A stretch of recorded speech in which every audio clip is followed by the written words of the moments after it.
Praise God. Very good morning to one and all. మన రక్షకుడును ప్రభువును అయిన యేసుక్రీస్తు పరిశుద్ధ నామములో ఆదివారం ఆరాధనకు మిమ్మల్నందరినీ ప్రేమపూర్వకంగా ఆహ్వానించుచున్నాను. మన తండ్రి అయిన దేవుని నుండి ప్రభు అయిన యేసుక్రీస్తు నుండి కృపా సమాధానములు మీకు కలుగునుగాక. దేవుడు తన కుమారుడైన యేసుక్రీస్తును ఈ లోకంలోనికి పంపించి మన నిమిత్తం సిలువలో తన యొక్క రక్తమును కార్చుట ద్వారా మనలను పరిశుద్ధాత్మనితో ప్రేరేపించి పరిశుద్ధాత్మని వలన ప్రేరేపణ కలిగించి మన స్థితిని మనకు తెలియపరిచి ఆయన యొద్దకు వచ్చి తన యొక్క రక్తంలో కడుగబడడానికి కృపను అనుగ్రహించారు. ఆయన మనలను తన కుమారుని రక్తం చేత విమోచించుటను బట్టి ఆయనతో మనకున్న సంబంధం పునరుద్ధరించబడింది. ఆ పునరుద్ధరణను బట్టి దేవుడు మన ఎడల చేసిన ఈ గొప్ప కార్యమును బట్టి ఆయనకు మనం ఎల్లవేళలా కూడా కృతజ్ఞతాస్తుతులు చెల్లించవలసి ఉంది. అందుకే మనందరం కూడా పరిశుద్ధ దినమున ఆయన సన్నిధిలోనికి చేరి ఆయనను గురించి పాడి స్తుతించి కొనియాడి ఆయన మాటలను ధ్యానం చేస్తూ ఫెలోషిప్ కలిగి ఉండటానికి ఈ సువర్ణ అవకాశమును అనుగ్రహించారు. అందును బట్టి దేవునికి కోటాను కోట్ల వందనములు చెల్లిస్తున్నాము. ఈరోజు మనం ఒక ప్రాముఖ్యమైనటువంటి భాగంలోనికి వచ్చి ఉన్నాము. ఇప్పటి వరకు అనేకమైన గ్రంథముల సంక్షిప్త సమాచారాన్ని బైబిల్ బుక్స్ సమరీస్ రూపంలో మీ ముందుకు తీసుకొని వచ్చాము YouTube channel reformed church of India ద్వారా.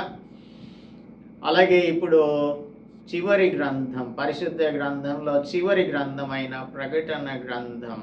Most of the people are terrified to look at this book, even to read this book and hear the things that are mentioned in this book. అయితే దేవుడు మనకు అనుగ్రహించిన కృపను బట్టి ప్రకటన గ్రంథమును meditate చేయడానికి మనం ఈరోజు పూనుకున్నాము. So let us start our meditation of the book of Revelation from this day onwards and continue for whatever time it takes for us to complete this book. Let us pray and ask for the guidance of the Holy Spirit. Let us pray. పరిశుద్ధుడా మా ప్రియ ప్రభువా, మా రక్షక, ఆదియు అంతమును అయ్యున్న దేవ, సర్వ భూమిని సర్వ సృష్టిని సృజించిన మా సృష్టికర్త అయిన ప్రభువా, మీ బంగారు పాదములకు కోటాను కోట్ల వందనములు చెల్లిస్తూ మీ పాద సన్నిధిలోనికి మేము వచ్చుచు ఉన్నాము. మేమైతే మీ సన్నిధిలోనికి రావడానికి ఏమాత్రము అర్హత లేదు, కానీ మీ కుమారుడైన యేసుక్రీస్తు ప్రభు మా కోసం చిందించిన పరిశుద్ధ రక్తం మమ్ములను నీతిమంతులనుగా చేసింది. కాబట్టి మేము నీతిమంతులముగా మీ సన్నిధిలోనికి వచ్చే కృప మీ ద్వారానే మాకు కలిగింది తండ్రి. మీ జ్ఞాపకంలో మమ్మలను ఉంచుకున్నందుకై స్తుతులు చెల్లిస్తున్నాం. ఈరోజు మేము నాయన రెవల్యూషన్ని ధ్యానం చేయడం ప్రారంభించుచుండగా మాతోనూ మా ప్రియులతోనూ మాట్లాడవలసిందిగా కోరుతూ క్రీస్తు యేసు పరిశుద్ధ నామములో ప్రార్థిస్తున్నాము తండ్రి, ఆమేన్. Welcome to the meditation of the book of Revelation. There are a lot of things that we have to learn from this book, but we should also know what is the primary focus of this book. ఈ గ్రంథం యొక్క ప్రాథమికమైన అంశం ఏంటి అనేది కూడా మనందరం కూడా తప్పక తెలుసుకోవాల్సి ఉంటుంది. రెవల్యూషన్ అనగా ఇది గ్రీక్ భాషలో అపోకలిప్సిస్ అనే మాట ఉంది. దానిని ఇంగ్లీష్లో అపోకలిప్స్ అని అంటున్నాం. అంటే something that is to be unveiled or that is to be revealed. ఏదైనా సరే ఒక విషయాన్ని కనబరచటం, ప్రత్యక్షపరచటం, లేదు అంటే బయలుపరచటం అని దీని యొక్క అర్థంగా ఉంటుంది. సో ఏషియా మైనర్లో ఉన్నటువంటి 7 స్పెసిఫిక్ చర్చ్ కమ్యూనిటీస్కి ఈ గ్రంథంలో మొట్టమొదటిగా కొన్ని లెటర్స్ని రాసినట్లుగా అపోస్తలుడు జాన్ రాసినట్లుగా మనం తెలుసుకుంటాము. ఈ గ్రంథం సుమారుగా కొందరేమో 50th to 55 ADలో రాశారు అని చెప్తుంటారు. కొందరేమో దీనిని సుమారుగా 94 నుంచి 96 సంవత్సరాలు AD మధ్యలో రాసి ఉంటారు అని అనుకుంటూ ఉంటారు. అయితే దీని యొక్క కాంటెక్స్ట్ ఏమిటి అంటే, అది ఎప్పుడు రాసినప్పటికీ కూడా మొదటి శతాబ్దంలో రాయబడినటువంటిది. ఇది ఇందులో ఉన్నటువంటి కాంటెక్స్ట్ ఏంటంటే, క్రైస్తవులను వారి యొక్క విశ్వాసమును బట్టి లేదంటే వారి విశ్వాస కారణంగా హింసించటం అనేది జరుగుతుంది. ఇటువంటి హింసలు ఎదురైన కాలంలో జాన్ ఈ గ్రంథాన్ని రాశాడు. రోమన్ ఎంపరర్ నీరోను గురించి మనందరం బాగానే హిస్టరీలో చదువుకున్నాం. ఆ నీరో చక్రవర్తి క్రైస్తవులను హింసించినటువంటి కాలం, మర్డర్ చేస్తున్న కాలం అది. ఆ తర్వాత వచ్చిన ఎంపరర్ డొమిషియన్ కూడా ఎంపరర్ వర్షిప్ని అనగా చక్రవర్తిని ఆరాధించడం అనేది రోమా సామ్రాజ్యంలో సర్వసాధారణంగా జరుగుతూ ఉన్నటువంటి ఒక విశేషమని చెప్పవచ్చు. ఆ కాలంలో అనేక మంది క్రైస్తవులు మరణించారు, హింసించబడ్డారు, అనేకమైన శ్రమలు పాలు అయ్యారు. అయితే పాఠకులకు ఈ గ్రంథం ద్వారా నిరీక్షణను, ధైర్యాన్ని కలుగజేస్తూ ఉన్నాడు రచయిత అయిన యోహాను. వారు శ్రమల్లోనూ హింసల్లోనూ తమ యొక్క విశ్వాసాన్ని కాపాడుకోవాలి అని కోరుతూ ఉన్నాడు. Even though it is written to the 7 churches in Asia Minor, it has a lot to teach the church even in the end times. అంత్యకాలంలో జీవిస్తున్న క్రైస్తవులకు కూడా, లేదు అంటే అన్ని కాలాలలో జీవిస్తున్న క్రైస్తవులకు వారి యొక్క విశ్వాసాన్ని కాపాడుకోవాలి అని ధైర్యాన్ని, నిరీక్షణను అనుగ్రహించేటువంటి గ్రంథం ఇది. ఈ గ్రంథంలో మనకు సాదృశ్యంగా కనిపించే పలు దర్శనాలు, ప్రత్యక్షతలు ఇవన్నీ కూడా క్రైస్తవులు అర్థం చేసుకోవాల్సినటువంటి సింబాలిజమ్స్ కనుక వీటిని అన్నింటినీ కూడా చాలా స్పష్టంగా ఏదైతే తాను చూచాడో దానిని భక్తుడైన లేదంటే శిష్యుడైన యోహాను మన ముందు ఉంచుతూ ఉన్నాడు. దేవుని యొక్క ప్రజలను లేదంటే దేవుణ్ణి ఎదిరించిన సాతాను యొక్క అంతిమ పరాజయం, శత్రువుల యొక్క అంతిమ ఓటమి, నమ్మకస్తులైనటువంటి తన బిడ్డలకు లభించే బహుమానాలు, ఆ తర్వాత క్రొత్త ఆకాశం, క్రొత్త భూమిని గురించిన వాగ్దానం, ఈ పరిశుద్ధ గ్రంథంలోని చివరి ప్రవక్త గ్రంథమైన ప్రొఫెటిక్ బుక్ అయిన ప్రకటనలో మనకు కనిపించేటువంటి విశేషాంశాలు. ఇందులో మొట్టమొదటిగా యోహాను తనకు కనిపించినటువంటి ఆ విజన్ని గురించి మాట్లాడుతూ ఉన్నాడు. ఇందులో ఉన్నటువంటి ప్రాముఖ్యమైన వర్తమానం ఏంటంటే, మనందరం కూడా జయించే వారంగా ఉండాలి. ఇందులో మనకు అందుకే 2వ అధ్యాయం 7వ వచనంలో ఏమని ఉంటుందంటే, చెవిగలవాడు ఆత్మ సంఘములతో చెప్పుచున్న మాట వినుగాక, జయించు వానికి దేవుని పరదైసులో ఉన్న జీవ వృక్ష ఫలములు భుజింపనెత్తును అని అంటాడు. అలాగే 11వ వచనంలో కూడా జయించువాడు 2వ మరణం వలన ఏ హానియు చెందడు. అలాగే 17వ వచనం చూసినట్టయితే 17వ వచనంలో జయించువానికి మరుగయ్యున్న మన్నాను భుజింపనెత్తును. 26వ వచనంలో రాయబడి ఉన్నటువంటిది, నేను తండ్రి వలన అధికారం పొందినట్టు జయించుచు అంతం వరకు నా క్రియలు జాగ్రత్తగా చేయువానికి జనుల మీద అధికారం ఇచ్చేదను అని అంటున్నాడు. అలాగే 3వ అధ్యాయం 5వ వచనంలో జయించువాడు అలాగున తెల్లని వస్త్రములు ధరించుకొనును అంటాడు. 12వ వచనంలో 12వ వచనంలో కూడా జయించు వానిని నా దేవుని ఆలయంలో ఒక స్తంభంగా చేసేదను అని అంటున్నాడు. 21వ వచనంలో నేను జయించి నా తండ్రితో కూడా ఆయన సింహాసనం మందు కూర్చుండి ఉన్న ప్రకారం జయించు వానిని నాతో కూడా నా సింహాసనం మందు కూర్చుండనిచ్చెదను. అలాగే 21వ వచనం 21వ అధ్యాయం 7వ వచనంలో కూడా జయించువాడు వీటిని స్వతంత్రించుకొనును, నేను అతనికి దేవుడినయ్యుండును, అతడు నాకు కుమారుడయ్యుండును. So overcomers, we must be overcomers in this world. కాబట్టి అంతం వరకు కూడా మనం జయించేటువంటి వారంగా ఉండాలి అనేది ఈ గ్రంథం యొక్క ప్రధానమైన వర్తమానం. అదేవిధంగా యేసుక్రీస్తు ప్రభువును ఫోకస్ చేసేటువంటిది ఇది దేనిని ఫోకస్ చేస్తుంది అంటే యేసుక్రీస్తు ప్రభువును ఫోకస్ చేస్తుంది. ఇది పద్మాసు దీవిలో తాను ఉన్నటువంటి సమయంలో ఈ గ్రంథంలో ఉన్నటువంటి అన్ని విషయాలను నేను పరవాసిగా ఉన్నప్పుడు చూచినటువంటి వాటిని సాక్ష్యంగా చెప్తున్నాను అంటున్నాడు. 9వ వచనంలో, మొదటి అధ్యాయం 9వ వచనంలో, మీ సహోదరుడును యేసును బట్టి కలుగు శ్రమలలోను రాజ్యంలోను సహనంలోను పాలివాడును అయిన యోహాను అను నేను దేవుని వాక్యం నిమిత్తం యేసును గూర్చిన సాక్ష్యం నిమిత్తం పద్మాసు ద్వీపమున పరవాసినైతిని. ప్రభువు దినమందు ఆత్మవశుడనయ్యుండగా బోరధ్వని వంటి గొప్ప స్వరము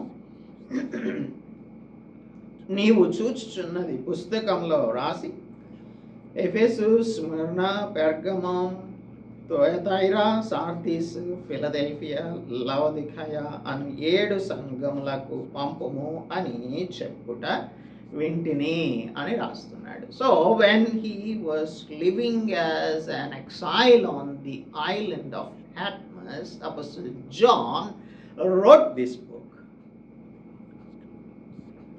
ఈ పుస్తకాన్ని లేదంటే ఈ గ్రంథాన్ని అపోస్టల్ జాన్ రాశాడు. మొదటి 3 అధ్యాయాలలో 7 అసెంబ్లీస్కి రాస్తున్నటువంటి ఆ యొక్క ఏమంటాం దానిని, ఆ యొక్క లెటర్స్ని మనం చూస్తాము.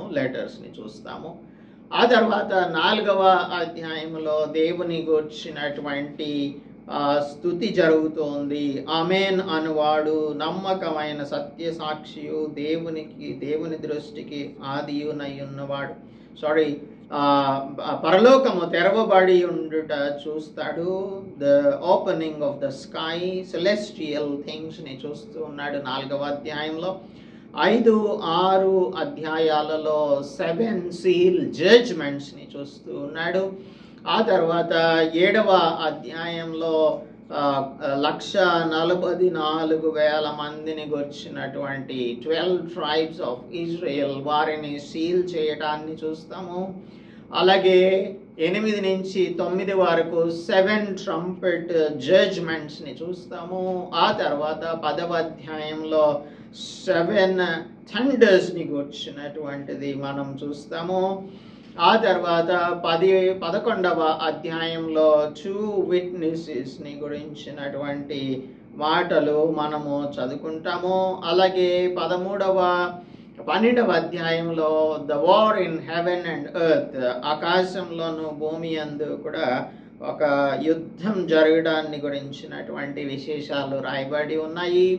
అలాగే 13వ అధ్యాయంలో క్రూర మృగమును గురించి, అంత్యక్రీస్తు లేదంటే ఫాల్స్ ప్రాఫిట్, అబద్ధ ప్రవక్తను గురించినటువంటి విషయాలు రాయబడి ఉన్నాయి. 14వ అధ్యాయంలో చూస్తే 6 angels and the son of మ్యాన్ని గురించి మనము చదువుకుంటాము 14వ అధ్యాయంలో. అలాగే 15, 16 అధ్యాయాలలో తెగుళ్లను పట్టుకొని ఉన్న 7 దూతలు, 7 పాత్రలను గురించినటువంటి విషయాలు 15, 16 అధ్యాయాలలో చదువుతాము. 17, 18 అధ్యాయాలలో the worldly system, Babylon, the system of Satan గురించి, దానిని దేవుడు జయించినటువంటి దానిని గురించి మహాబబులోను కూలిపోయెను అని రాయబడి ఉంటుంది. దానికి సంబంధించిన విశేషాలు 19వ అధ్యాయంలో the return of the king of kings and lord of lords, యేసు క్రీస్తు ప్రభు తన యొక్క రాజ్యమును స్థాపించడాన్ని గురించి రాయబడి ఉంటుంది. అలాగే 20వ అధ్యాయంలో అన్బిలీవర్స్ యొక్క జడ్జ్మెంట్ గురించి రాయబడి ఉంది. తర్వాత 21వ అధ్యాయంలో the new heaven and the new earth, క్రొత్త ఆకాశం క్రొత్త భూమిని చూస్తున్నాడు apostle John. This is the final vision. And chapter 22లోనికి వచ్చేసరికి కంక్లూడింగ్ వర్డ్స్ అండ్ వార్నింగ్స్ని మనం చదువుకుంటాము. సో ఈ గ్రంథంలో ఉన్నటువంటి అంశాలన్నింటినీ కూడా క్షుణ్ణంగా మనం ధ్యానం చేయడానికి దేవుడు మనందరికీ కూడా సహాయము చేయునుగాక. సో వీ హ్యావ్ టు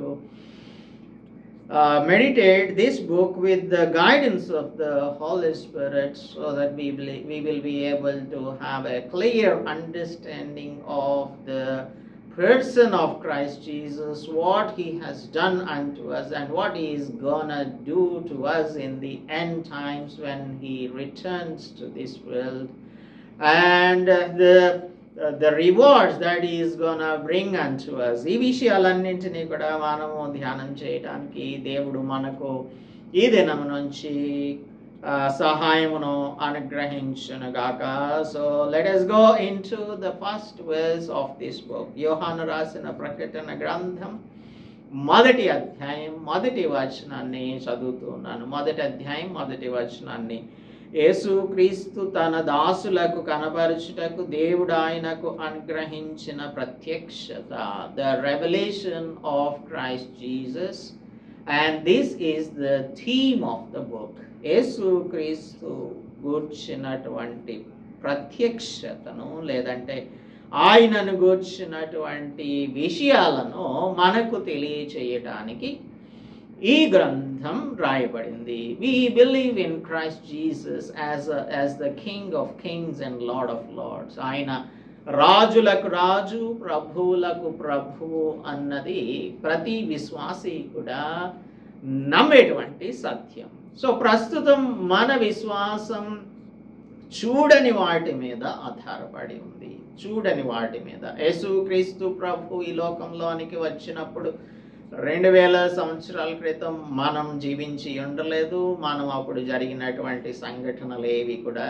చూడలేదు. కానీ పరిశుద్ధ గ్రంథంలో దేవుడు తన బిడ్డలైన వారి చేత పరిశుద్ధాత్మని సహాయంతో రాయించిన ఈ విశేషాలన్నింటినీ కూడా చదివి పరిశుద్ధాత్ముడు మనతో మాట్లాడిన దానిని బట్టి మనం అర్థం చేసుకుంటున్నాము, నమ్ముచు ఉన్నాము. యేసుక్రీస్తు ప్రభువును మనకు రక్షకుడు అని నమ్ముచు ఉన్నాము. కానీ ఆయన ప్రత్యక్షమైనప్పుడు ప్రతి నేత్రం కూడా ఆయనను చూస్తుంది అని 7వ వచనం చెప్తుంది. ఇదిగో ఆయన మేఘారూఢుడై వచ్చుచున్నాడు. Every eye shall see him. ప్రతి నేత్రం ఆయనను చూచును. ప్రతి నేత్రము ఆయనను చూచును. ఆయన యందు విశ్వాసం ఉంచిన వారంగా మనం ఆయనను చూచినప్పుడు we will be able to experience the ecstasy that the Lord Jesus Christ gives us. మనం పరవశులమైపోతాం. పరవశునిగా ఏ విధంగా భక్తుడైన యోహాను అయ్యాడో ప్రభువు దినమున ఆత్మవశుడనై ఉండగా అని అంటున్నాడు. ఆత్మవశునిగా ఉన్నాడు. అదే యేసుక్రీస్తు ప్రభు మనకు వ్యక్తిగతంగా ప్రత్యక్షమైనప్పుడు మనం ఆయన యొక్క పరవశంలో, మనము ఆయన యొక్క ప్రెజెన్స్ని అనుభవిస్తూ ఉంటే అది ఎంతో అద్భుతమైన అనుభవంగా ఉంటుంది. కాబట్టి శ్రమలు అనేవి, పర్సిక్యూషన్, ట్రయల్స్ అండ్ టెంప్టేషన్స్ అనేవి వస్తున్నప్పుడు ప్రతి విశ్వాసి కూడా వారి యొక్క విశ్వాసమును ఒకానొక దినమున దేవుడు వ్యాలిడేట్ చేయబోతున్నాడు అన్న విషయాన్ని జ్ఞాపకంలో ఉంచుకొని ఆయన కొరకు ఆయన వైపు ఎదురు చూస్తూ ఆయనే మనలను నడిపిస్తాడు అని మన విశ్వాస జీవితంలో ముందుకు కొనసాగవలసి ఉంటుంది. So the book of Revelation focuses not on the Antichrist or the mark of the beast or the judgments or the angels or the war that is gonna happen at the end of the world, Armageddon, etc. But it is on Christ Jesus. The focus of this book is on Christ Jesus. యేసు ప్రభువు మీద మన యొక్క లక్ష్యం ఉంచి ఈ గ్రంథాన్ని చదవాల్సి ఉంటుంది. ఇప్పుడైతే ప్రస్తుత కాలంలో యేసు క్రీస్తు ప్రభువు he is working behind the scene. ఆయన మనకు కనిపించడం లేదు, ఆయన అన్నిటినీ కూడా చేస్తూ ఉన్నాడు. పరలోక రాజ్యంలోనికి వెళ్ళేటప్పుడు యేసు ప్రభువు తన శిష్యులైన వారికి చెప్పినటువంటిది ఏంటంటే, నా తండ్రి ఇంట అనేక నివాసములు కలవు. There are so many mansions in my father's house, but now I am going to prepare them unto you so that I will come back and take you to live together with me forever. నాతో కూడా మీరు కలిసి జీవించటం కోసం నేను మీకోసం స్థలం సిద్ధపరచ వెళ్తున్నాను అని చెప్పాడు. ఆయన వెళ్ళి ఈ బ్యాక్గ్రౌండ్ వర్క్ అంతా కూడా చేస్తూ ఉన్నాడు. ఆయన తండ్రి కుడి పార్శ్వమందు కూర్చుండి మన కొరకు విజ్ఞాపన చేస్తూ ఉన్నాడు. But when he will be unveiled, ఆయన ఎప్పుడైతే బయలుపరచబడతాడో, every one will know him as the Creator, He is the King, He is the Savior, He is the Lion of Judah, the Alpha and the Omega. ఆయనే రక్షకుడు అని, ఆయనే సృష్టికర్త అని, ఆయనే యూదా గోత్రపు సింహం అని, ఆయనే అల్ఫా అని, ఒమేగా అని అందరూ కూడా తెలుసుకుంటారు. కాబట్టి ఆ దినాన్న ప్రతి నేత్రం ఆయనను చూస్తుంది. మనమైతే ఇప్పటి నుంచే ఆయన యందు మన యొక్క దృష్టిని సారించి మన విశ్వాసమునకు కర్తయు దాన్ని కొనసాగించువాడును అయిన యేసు వైపునే చూస్తూ మన ముందున్నటువంటి పందెంలో ఓపికగా పరిగెత్తవలసి ఉంటుంది. ఎంపరర్ నీరో క్రైస్తవులను పర్సిక్యూట్ చేస్తూ ఉన్నాడు. చరిత్రలో మనం చూసినట్టయితే ఏ విధంగా క్రైస్తవులను హింసించాడు, చంపేశాడు అనే విషయాలను మనం చదువుకుంటాము. అయితే దేవుడు మనకు ఒక హోప్ని అనుగ్రహిస్తున్నాడు. He is giving us that he is teaching us that we have to look at the things that are gonna happen unto us when Christ Jesus returns. ఆయన తిరిగి వచ్చినప్పుడు యేసు క్రీస్తు ప్రభు మన కోసం రివార్డ్స్ని తీసుకొని వస్తాడు. కాబట్టి ఆ రివార్డ్స్ని మనం పొందుకునేటప్పుడు ఎంతో సంతోషాన్ని అనుభవించగలుగుతాం. కనుక వాటిపైన మన యొక్క దృష్టి, మనం బహుమానం పొందడానికి గురి వద్దకు పరిగెత్తాలని అపొస్తలుడు పౌలు చెప్తున్నట్లుగా మన గురి యేసు క్రీస్తు ప్రభువే. ఆయన తన దాసులకు కనబరుచుటకు దేవుడు అనుగ్రహించిన ప్రత్యక్షత, తన దాసులకు కనబరుచుటకు దేవుడు ఆయనకు అనుగ్రహించిన ప్రత్యక్షత. యేసు క్రీస్తు ప్రభువు ఏం చేశారు, హౌ హీ హ్యూమిలియేటెడ్ హిమ్సెల్ఫ్ అనేది ఫిలిప్పీయులకు రాసిన పత్రిక 2వ అధ్యాయం 5వ వచనంలో అపొస్తలుడు పౌలు చెప్తూ ఉన్నాడు. 6వ వచనంలో, ఆయన దేవుని స్వరూపం గలవాడై ఉండి దేవునితో సమానంగా ఉండుట విడిచిపెట్టకూడని భాగ్యమని ఎంచుకొనలేదు, కానీ మనుష్యుల పోలికగా పుట్టి దాసుని స్వరూపము ధరించుకొని తానే రిక్తుని చేసుకొని ఆయన ఆకారమందు మనుష్యుడిగా కనబడి మరణం పొందినంతగా, అనగా శిలువ మరణం పొందినంతగా విధేయత చూపించిన వాడై తన్ను తాను తగ్గించుకున్నాడు. అందుచేత పరలోకమందున్న వారిలో కానీ, భూమి మీద ఉన్న వారిలో కానీ, భూమి క్రింద ఉన్న వారిలో కానీ ప్రతివాని మోకాలును యేసు నామమున వంగునట్లు, ప్రతివాని నాలుకయు తండ్రి అయిన దేవుని మహిమార్థమై యేసు క్రీస్తు ప్రభు అని ఒప్పుకొనున్నట్లును దేవుడు ఆయనను అధికంగా హెచ్చించి ప్రతి నామమునకు పై నామమును ఆయనకు అనుగ్రహించను అని రాయబడి ఉన్నటువంటి ఇది జరగబోయేటువంటి కాలం ప్రకటన గ్రంథంలో మనకు తెలియజేస్తుంది. So this is gonna realize, ఇది రియలైజేషన్లోనికి రాబోతుంది. ప్రతి నామమునకు పై నామం యేసు క్రీస్తు ప్రభు యొక్క నామం. ప్రతి మోకాలు ఆయన నామంలో వంగాలి, ప్రతి నాలుక ఆయనే ప్రభు అని ఒప్పుకునే దినం రాబోతుంది యేసు క్రీస్తు ప్రభువు యొక్క రెండవ రాకడలో అని మనకు తెలియజేస్తుంది. కనుక ఇక్కడ మనకు రాయబడి ఉన్నటువంటి ఫిలిప్పీ పత్రికలో రాయబడి ఉన్నటువంటి విషయం రియలైజేషన్లోనికి వస్తుందన్న సంగతిని ప్రకటన గ్రంథం మనకు తెలియజేస్తుంది. So revolution is the detailed story of how exactly what is told in Philippians chapter 2 verses 6 to 12 is going to be realized. How exactly this future exaltation will take place అనేది మనకు తెలియజేస్తుంది. సో ప్రకటన గ్రంథం యొక్క ప్రాథమిక ఉద్దేశం ఏంటంటే తన బిడ్డల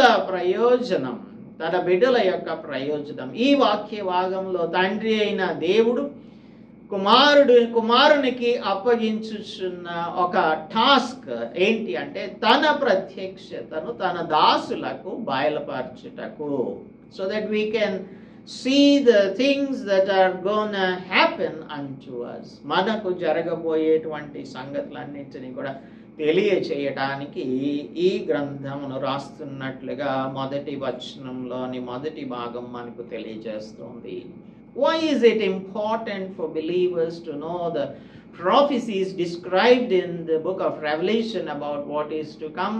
రాబోవు సంగతులను గురించి రాయబడి ఉన్నటువంటి ఈ ప్రకటన గ్రంథంలోని విశేష అంశాలు విశ్వాసులైన వారు ఎందుకు తెలుసుకోవాలి, లేదు అంటే అవి మన జీవితంలోని ఏ విధంగా ప్రభావితం చేస్తాయి అనేది మనం అర్థం చేసుకోవాల్సినటువంటి విషయాలు. ఈ సంగతులు త్వరలో సంభవింపబోవునవి. These are the things that are gonna happen very soon. త్వరలో ఈ సంగతులు త్వరలో సంభవింపనై ఉన్నవి అని అంటున్నాడు. కాబట్టి పరిశుద్ధ గ్రంథంలో కడవరి దినములు, కడవరి గడియ అనే ఫ్రేజెస్ వచ్చేటువంటి ప్యాసేజెస్ అనేకములు మనకు కనిపిస్తాయి. ఇదే భక్తుడైన యోహాను మొదటి యోహాను పత్రిక 2వ అధ్యాయం 18వ వచనంలో చెప్తూ ఉన్నాడు. చూడండి, చిన్న పిల్లలారా, ఇది కడవరి గడియ, క్రీస్తు విరోధి వచ్చునని వింటిరి కదా. ఇప్పుడును అనేకులైన క్రీస్తు విరోధులు బయలుదేరి ఉన్నారు. ఇది కడవరి గడియ అని దీని చేత తెలుసుకొంచున్నాము. ఈ కడవరి దినములు ఎంతకాలం అనేది ఎవరికి తెలియదు. కానీ దినాభివృద్ధి చెందుచు ఉన్నటువంటి ఈవిల్ ప్రాక్టీసెస్, దేవుని పట్ల మనుషులు చూపిస్తున్న వ్యతిరేకత, ఇవన్నీ కూడా కడవరి దినములకు సూచనలుగా మనం అర్థం చేసుకోవచ్చు. దేవుడు ఒక నిర్దిష్టమైన సమయాన్ని మనకు తెలియపరచలేదు, కానీ ఇది కడవరి గడియ అని అపోస్టల్ జాన్ 1st centuryలో రాశాడు. కానీ మనం ఇప్పుడు 2024వ సంవత్సరంలో ఉన్నాము. సో ఈ 21st centuryలో మనం జీవిస్తున్నాము. ఇది కడవరి గడియ అని మనం ప్రశ్నించవచ్చు. దేవుని యొక్క దృష్టిలో ఒక దినం 1000 దినముల 1000 సంవత్సరాలుగాను, 1000 సంవత్సరాలు ఒక దినం లాగా ఉన్నాయి అనే సంగతిని మనం దైవ గ్రంథంలో చదువుకుంటాము. అయితే God alone knows the exact hour. పేతురు రాసిన మొదటి పత్రిక 3వ అధ్యాయం 8వ వచనం చదివినట్టయితే, ప్రియులారా, ఒక సంగతి మరిచిపోకుడి, ఏమనగా ప్రభువు దృష్టికి ఒక దినం 1000 సంవత్సరముల వలెను, 1000 సంవత్సరములు ఒక దినం వలెను ఉన్నవి. అయితే చాలామంది రాకడను గురించి అనేకమైన ప్రశ్నలు సంధిస్తూ ఉంటారు. 3వ వచనం చెప్తుంది, 3:3, 2వ పేతురు పత్రిక 3:3, అంత్య దినములలో అపహాసకులు అపహసించుచు వచ్చి తమ స్వకీయ దురాశల చొప్పున నడుచుకొనుచు ఆయన రాకడను గూర్చిన వాగ్దానం ఏమాయను? ఆయన వస్తాడని చెప్పాడు కదా, ఇదిగో నేను త్వరగా వచ్చుచున్నాను అని చెప్పాడు. ఏది 2000 సంవత్సరాలు అయిపోయినాయి, ఇంతవరకు రాలేదు. ఒక్కొక్కరు ఒక్కొక్క విధమైనటువంటి స్పెక్యులేషన్స్ని చేస్తూ ఉన్నారు. ఆయన రాకడను గూర్చిన వాగ్దానం ఏమాయను? పితరులు నిద్రించినది మొదలుకొని సమస్త సృష్టి ఆరంభమున ఉన్నట్టే నిలిచి ఉన్నదే అని చెప్పుదురు అని మొదట మీరు తెలుసుకొనవలెను. ఏలయనగా పూర్వం నుండి ఆకాశం ఉండెననియు, నీళ్లలో నుండి నీళ్ల వలనను సమకూర్చబడిన భూమియు దేవుని వాక్యం వలన కలిగిననియు వారు బుద్ధిపూర్వకంగా మారుస్తారు. ఇదంతా కూడా చెప్పి, ఈ సంగతి మర్చిపోవద్దు, దేవుని దృష్టికి ఒక దినం 1000 సంవత్సరాల వల్లే ఉంది, 1000 సంవత్సరాలు ఒక దినం వల్లే ఉన్నాయి. కానీ 9వ వచనం ఏమంటుంది? కొందరు ఆలస్యమని ఎంచుకొనున్నట్లు ప్రభువు తన వాగ్దానమును గూర్చి ఆలస్యం చేయువాడు కాడు గాని, ఎవ్వడునో నశింపవలెనని ఇచ్చయింపక అందరూ మారు మనస్సు పొందవలెనని కోరుచు మీ ఎడల దీర్ఘశాంతం కలవాడై ఉన్నాడు. అయితే ప్రభువు దినము దొంగ వచ్చినట్లు వచ్చును.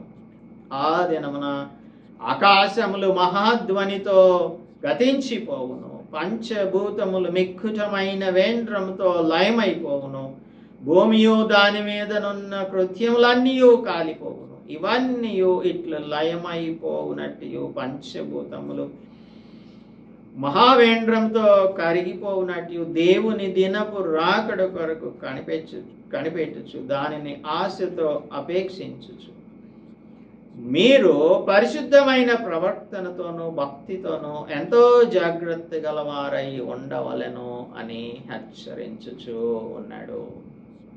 కాబట్టి జరగవలసినవన్నీ కూడా జరగాల్సి ఉంటుంది. నీతిమంతులు ఇంకనూ నీతిమంతులుగానే జీవిస్తారు, చెడ్డవారు ఇంకా కూడా చెడ్డ పనులనే చేస్తూ ఉంటారు. అయితే మనకైతే సరైనటువంటి ఎగ్జాక్ట్ టైం తెలియదు, కానీ దేవునికి ఆ విషయం బాగా స్పష్టంగా తెలుసు. He knows the exact hour.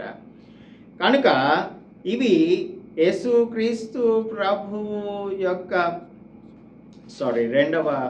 మొదటి వచనంలో నుంచి 2వ భాగాన్ని చదువుతున్నాను. ఈ సంగతులు త్వరలో సంభవింపనయ్యున్నవి. ఆయన తన దూత ద్వారా వర్తమానం పంపి తన దాసుడైన యోహానుకు వాటిని సూచించెను. ఆయన తన దూత ద్వారా, తండ్రి అయిన దేవుడేమో యేసుక్రీస్తు ప్రభు నాకు ఆయన ఇచ్చినటువంటి ఆజ్ఞ ప్రకారంగా ఈ వాక్య భాగంలో తండ్రి అయిన దేవుడు కుమారుడైన యేసుక్రీస్తుకు తన యొక్క ప్రత్యక్షతను బయలుపరచమని చెప్పాడు. దానికోసం ఆయన తన దూత ద్వారా వర్తమానాన్ని పంపించి తన దాసుడైన యోహానుకు వాటిని సూచించెను. So Jesus sent an angel with the message to John. ఇది దేవుని యొక్క విధానం. ఏంటంటే మనకు వర్తమానాన్ని పంపించి దానిని ఇతరులకు అందించాలని కోరుకుంటూ ఉంటాడు. మనం ఆ ప్రక్రియలో పాలిభాగస్థులమైనప్పుడు అది మనకు గొప్ప వరంగా పరిణమిస్తుంది. సో ఆయన మనకు ఒక వర్తమానాన్ని అనుగ్రహించినప్పుడు మనం దానిని డిస్పెన్స్ చేయడం అనేది మనకు దేవుడు అనుగ్రహించిన రెస్పాన్సిబిలిటీ.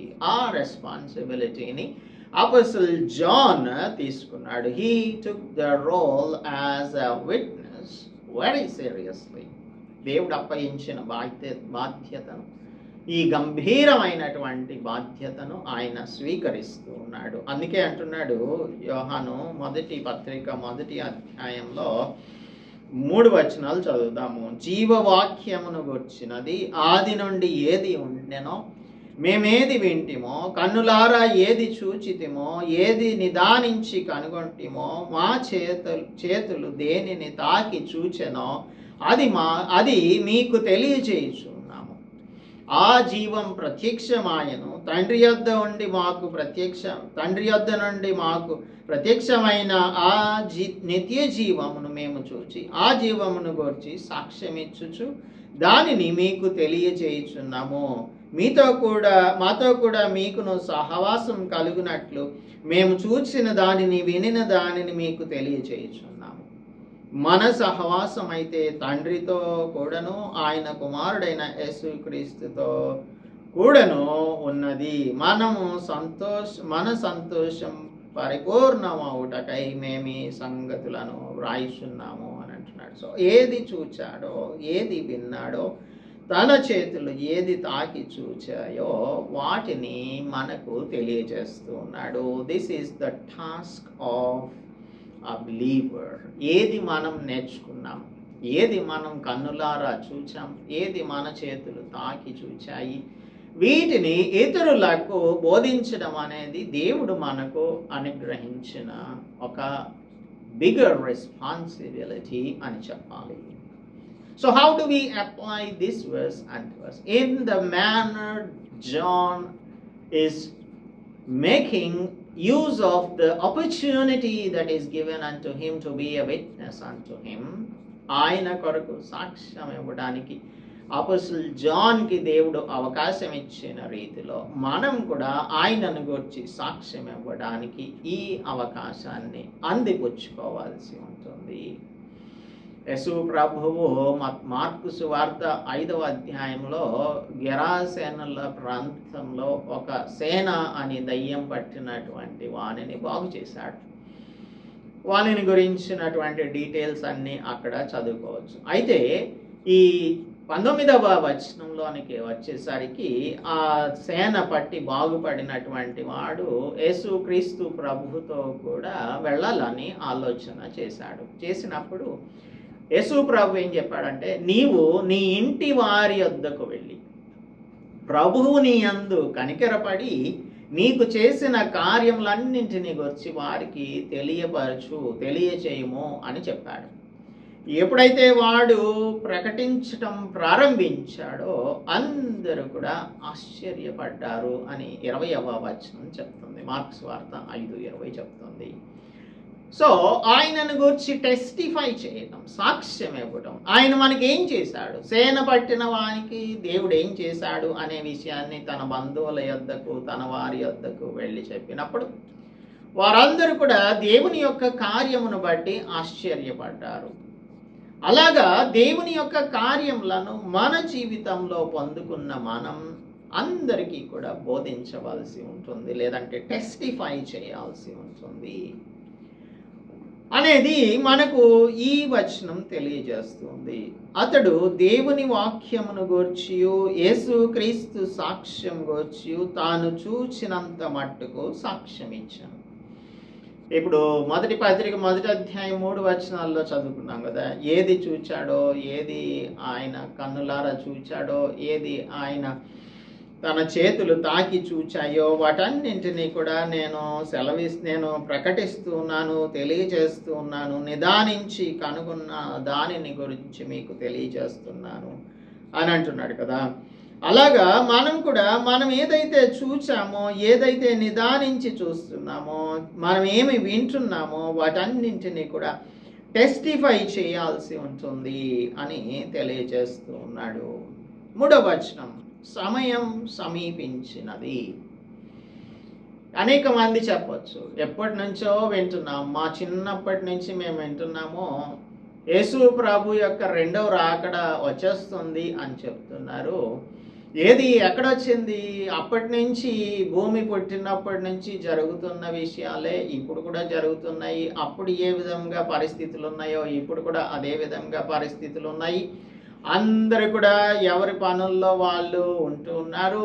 నోవాహును ఓడ కట్టమని చెప్పినప్పుడు ఓడను కడుతూ తన యొక్క సువార్తను ప్రకటిస్తూ ఉంటే అందరూ కూడా వివాహం నాకు ఇచ్చుకుంటూ వారి పిల్లల్ని వివాహం నాకు పుచ్చుకుంటూ తినచు త్రాగుచు ఉంటూ ఉన్నారు. అకస్మాత్తుగా జల ప్రళయం వచ్చింది. అలాగనే మనకు తెలియనటువంటి గడియలో యేసు క్రీస్తు ప్రభువు రాబోతున్నారు.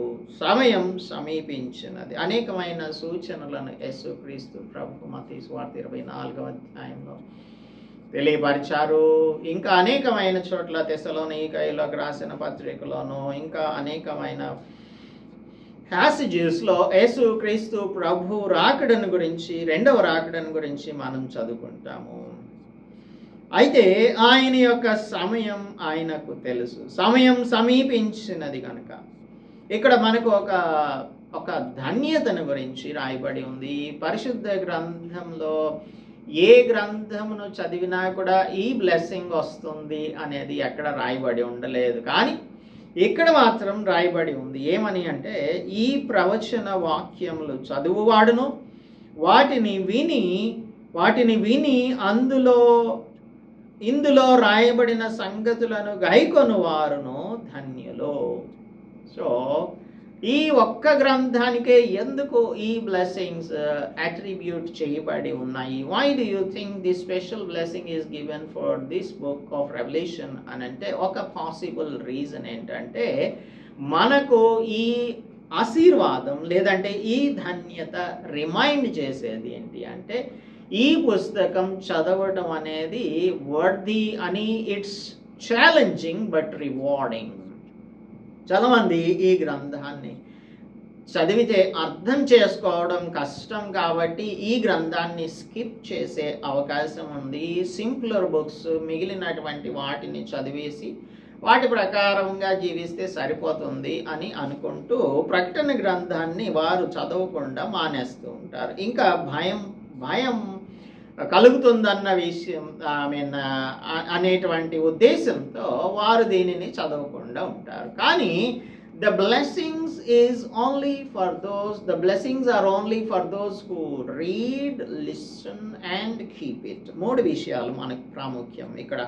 చదువువాడును వాటిని వినేవాడును అందులో రాయబడిన సంగతులు గాయకొనువాడును వారును ధన్యులు. కనుక it's not about just reading are listening to the sound of words or reading about something that is going to happen, but we have to take it to our heart. అది మన హృదయములలో స్థిరపరచబడాలి. ఈ వర్స్ చాలా important. It should not be taken very lightly. కాబట్టి మనం ఎప్పుడైతే ఈ వచనాన్ని జాగ్రత్తగా అర్థం చేసుకుంటామో, ఈ స్టడీ ఆఫ్ రెవల్యూషన్ అనే దాని పట్ల మన ఎంటైర్ అప్రోచే డిఫరెంట్గా ఉంటుంది. అందుకని ప్రకటన గ్రంథమును చదివేటప్పుడు ఈ వాక్యమును మనం జ్ఞాపకం ఉంచుకోవాలి. వాటిని చదవాలి, వినాలి, గాయకొనాలి. ఈ మూడు. Obedience, only obedience brings blessing. చదివితే మనకు బ్లెస్సింగ్స్ రావు, ధన్యత రాదు. వినడం వలన ధన్యత రాదు. కానీ దానిని మనం అవలంబించడం వలన మనకు ధన్యత వస్తుంది. కాబట్టి the purpose of our study is to obey what we read and listen. The purpose of the study of the book of Revelation is to obey what we read and listen. మనం ఏం చదువుతామో, ఏది వింటామో దానిని మనం విధేయత చూపించడం, అవలంబించడం అనేది ఈ గ్రంథం యొక్క మెడిటేషన్కి ప్రాముఖ్యమైనటువంటి విషయం. So we have to grow in our understanding of the lord Jesus Christ. We have to seek to grow in our faith and holiness so that we will be able to reach the Lord Jesus Christ. Focusing upon Christ Jesus, we will be able to understand what Christ Jesus is, what he has done, and what he is going to do unto his beloved children. ఆయనకు ప్రియమైన బిడ్డలంగా మనం జీవించితే ఆయన మనకు ఎటువంటి రివార్డ్స్ని ఇవ్వబోతున్నాడు అనే విషయాన్ని మనం దృష్టిలో పెట్టుకొని ఈ గ్రంథాన్ని మనం చదవాల్సి ఉంటుంది. At every moment during our investigation of this book, ఈ గ్రంథంలోని విషయాలను ఇన్వెస్టిగేటివ్ మోడ్లో చూద్దాం. వీటిని ఇన్వెస్టిగేట్ చేస్తున్నప్పుడు మనం ప్రశ్నించుకోవాల్సిన ఒక విషయం ఏంటంటే, what do I need to obey from this passage.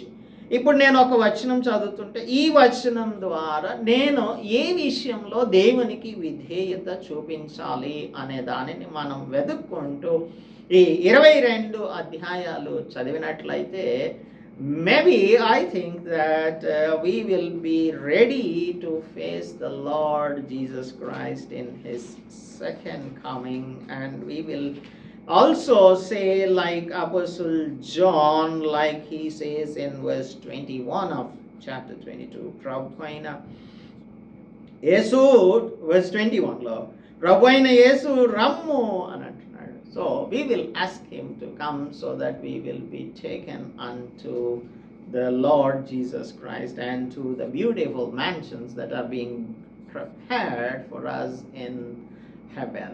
పరలోక రాజ్యంలో దేవుడు మన కొరకు ఏర్పరిచిన మన నివాస స్థలమునకు చేరడానికి మనం సిద్ధమవడానికి ఈ గ్రంథం యొక్క ధ్యానం ఉపయోగపడుతుందని నమ్ముచున్నాము. So let us pay great attention to this book and meditate it. May the Lord help us in continuing the meditation of this book. Let us pray. Parishuddhuda ma priya Prabhuva ma rakshaka ma deva, యేసు క్రీస్తు ప్రభువు యొక్క ఫోకస్తో మేము యేసు క్రీస్తు ప్రభువుని మేము focus చేస్తూ ఈ ప్రకటన గ్రంథమును ధ్యానం చేయటానికి మాకు సహాయమును అనుగ్రహించమని వేడుకుంటున్నాము. మీ కొరకు మేము సాక్షులంగా జీవించడానికి మాకు ఇచ్చిన అవకాశములన్నింటినీ వినియోగించుకుంటూ మీరు మా నుంచి ఆశిస్తున్నటువంటి ప్రతి పనిని కూడా చేయడానికి ట్రయల్స్ అండ్ టెంప్టేషన్స్లో మీ ద్వారా మేము శక్తిని పొందుకొని మా ముందున్న పందెంలో ఓపికగా పరిగెత్తుటకు మాకు మా ప్రియులకు సహాయం అనుగ్రహించమని క్రీస్తు యేసు పరిశుద్ధ నామంలో ప్రార్థిస్తున్నాము తండ్రి, ఆమేన్. దేవునామానికి స్తోత్రములు. అందరికీ కూడా వందనాలు. దేవుని యొక్క మాటలను చదవడం వినడం మాత్రమే కాదు, విధేయత చూపించడం నేర్చుకుందాం. అందుకు దేవుడు మనందరికీ కూడా తన ఆత్మచేత శక్తిని అనుగ్రహించునుగాక. ఆమేన్.